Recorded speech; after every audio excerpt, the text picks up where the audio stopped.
Bom, cordial salve para todos e todas que estão nos assistindo. Vamos dar sequência à série de videocasts para o curso de atualização da neurologia da AFIA.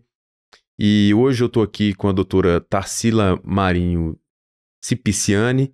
Ela é neurologista do Hospital das Clínicas da USP. E a gente vai conversar hoje sobre encefalopatia traumática crônica. Muito bem-vinda, Tarsila. Obrigada pelo convite. Para mim é uma honra estar aqui, tá?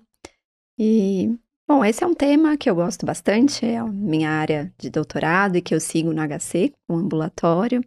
E encefalopatia traumática crônica, ela é um desafio hoje, né, na clínica, porque é uma entidade que, por mais que tenha sido relatado há muito tempo na literatura, ela nasce ali, os primeiros artigos no começo do século passado, ela ainda não é reconhecido como uma entidade clínica, ela tá... Ela é pouco conhecida mesmo, a gente com essa proposta até de trazer esse diagnóstico. A gente sabe que isso pode acontecer em pacientes jovens e muito ativos, né? Geralmente pessoas em atividades físicas, seja bicicleta com queda, seja artes marciais, seja algum tipo de esporte de contato com futebol, rugby, futebol americano, e dentre outras causas possíveis desse tipo de trauma. Eu queria que você contextualizasse para a gente a encefalopatia traumática crônica, né, nesse contexto histórico, quando ela começou e como foi o desenvolvimento para esse diagnóstico, né, para essa entidade clínica. É interessante.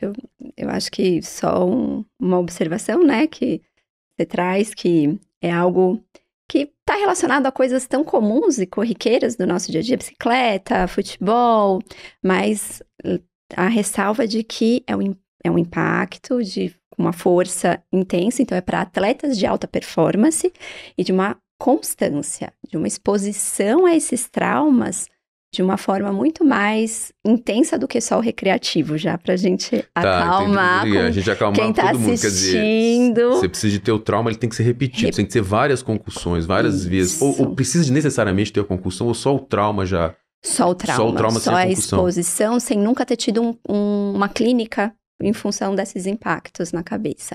Então, eu acho que como nasce isso na nossa literatura, fala muito da entidade por si só. Né? No começo do século passado, um neuropatologista renomado, que ele tem a carreira dele consagrada na área acadêmica, não relacionada a isso, ele ficava desconfortável em reuniões científicas, quando conversava sobre um tema, era trauma crânioencefálico, e era retirado quando o paciente, tirado da entidade, né, patológica, quando o paciente não tinha uma lesão estrutural. Aí ele olhava e falava, mas nitidamente ele tem sintomas. Ele descreve esse desconforto dele com os lutadores de boxe. Ele falou, é nítido que ele recebe um golpe e de um golpe mais intenso e que gere alguma coisa nesse encéfalo, ele tem uma clínica visível. Ele tem uma alteração de marcha, tem um aspecto de embriagado, ele tem uma alteração de coordenação, tá? Ele até traz que eram pacientes que tinham dificuldades comportamentais na sequência. Tinham dificuldades de sono, de manter as atividades habituais com concentração, e ele solta um artigo em 1907, falando, não sei que entidade é, só sei que não está descrita na literatura, que não é reconhecida pela sociedade científica. Nessa ocasião, a observação dele foi sobre observação clínica. Ele não tinha um componente patológico. Ele associa a imagens que ele tinha de lutadores de boxe com alteração perivascular. Ele fala, olha, não entendo qual é a relação, como provar que esta clínica está associada a isso, mas percebo um padrão neuropatológico nos boxeadores de uma alteração perivascular. Isso é o começo do século. Sim. Pouca movimentação científica até, não teve um desconforto e um olhar científico, e muito menos da sociedade. O título desse artigo é Punk Drunk, é o soco que embriaga. Né? Então, ele relacionou com o boxe mesmo, ele não tinha um olhar de outros esportes, e os boxeadores normalmente são latinos, são negros, Sim, é um esporte... uma classe social baixa, e que às vezes o esporte tinha um papel fundamental em ascensão social. Então o próprio atleta pouco se importava se ele estava correndo esse risco. E volta a aparecer na literatura no começo do nosso século, quando o acaso junta um neuropatologista com que estava de plantão, é um neuropatologista americano, estava de plantão, ele não tem uma relação acadêmica, não tinha esse olhar, e ele recebeu um óbito que ele tinha que fazer, a necrópsia, porque morreu em via pública, um morador de rua. E ele se surpreende de ser um jogador de futebol aposentado, que teve sua carreira encerrada por uma alteração psiquiátrica. Ele foi acometido por muita alteração comportamental, agressividade, um pensamento paranoide. Sim, e ele... Futebol americano. Futebol americano, isso. Tá. Que é Michael Webster. Que é o atleta. O atleta.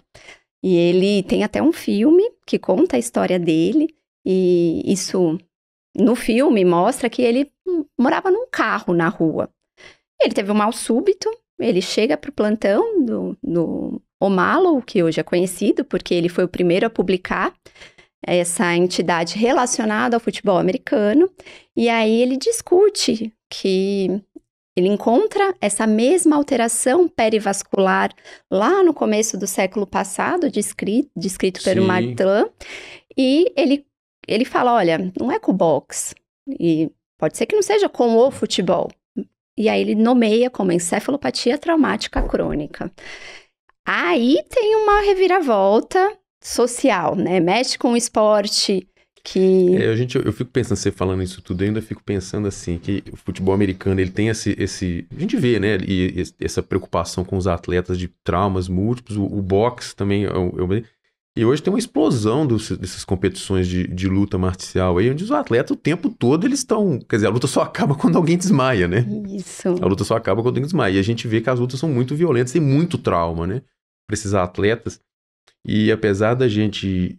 O que a gente vê muito na televisão são atletas de alto nível, a gente vê muita gente tentando ganhar a vida dessa forma, assim, nas cidades, como diz, no mundo real mesmo, né?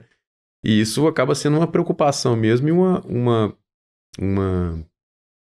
doença nova, assim, uma doença com uma importância.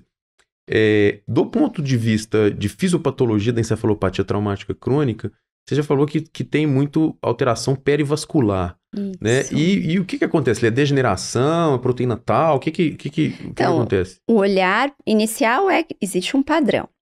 E depois que teve esse olhar de que não é só boxe, passou a ter mais interesse da sociedade científica e hoje a gente tem um número de estudos muito maior e percebeu que o padrão engloba depósito de tal hiperfosforilado, então tem um padrão de doença neurodegenerativa, tá? Esse depósito são nesses neurônios perivascular e nas profundezas dos sulcos.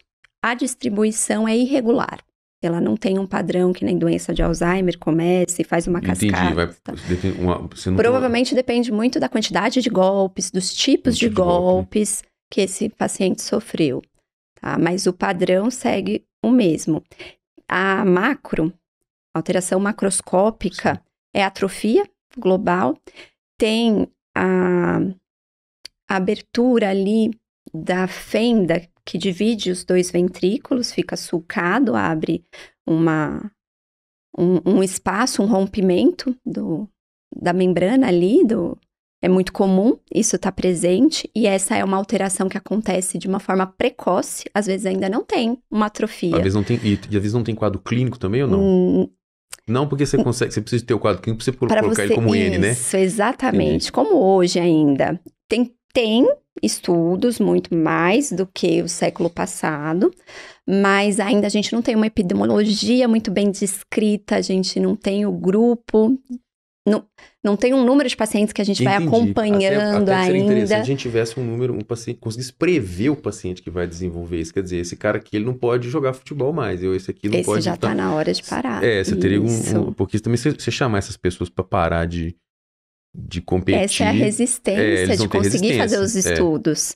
né? A gente tem até boxeadores que o primeiro olhar foram para o boxe, que mesmo tendo um quadro clínico franco, pediu para que a família, antes, quando percebeu, eles podem começar não só com quadro cognitivo, eles podem começar com alterações motoras.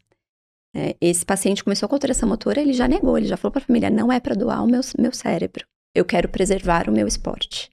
Entendi. Isso foi um americano, um boxeador americano, então tem uma resistência da sociedade, da gente conseguir avançar.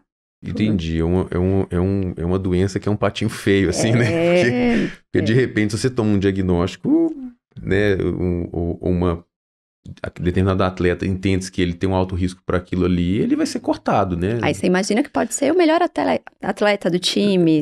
Isso, e pode, às vezes a família dele inteira depende daquela renda que ele vai conseguir através daquele esporte. E realmente, às vezes, a situação clínica, ou melhor, a situação social da pessoa pode ficar comprometida, sim, né? Então, do ponto de vista de patologia, tem inclusive degeneração, né? Assim, do tipo proteína tal e interessante esses achados que você tá... E mesmo já não exposto ao trauma, tem evolução da doença. Clinicamente, ele evolui como uma doença neurodegenerativa. Depois que ele aposenta, que ele para de ter aquele trauma, ele ainda continua tendo um processo degenerativo ali. Isso. Que ele se espalha por outras áreas do cérebro ou fica... Espalha. Tem a proposta de um... critérios diagnósticos neuropatológico para a pesquisa, tem uma evolução, uma classificação em 4 escalas, que é evolutiva, começa tanto em evolução quanto atrofia, quanto depósito de proteína tal. Proteína tal, hiperfosforilada, isso. Muito bom. A gente vai dar sequência ainda nesse podcast, ou melhor, nesse videocast. Agora, daqui para frente, vai ser só para as pessoas que estão fazendo o curso mesmo. A gente ainda vai falar sobre o quadro clínico, o diagnóstico, que ainda é bem desafiador, e o manejo também disso aí.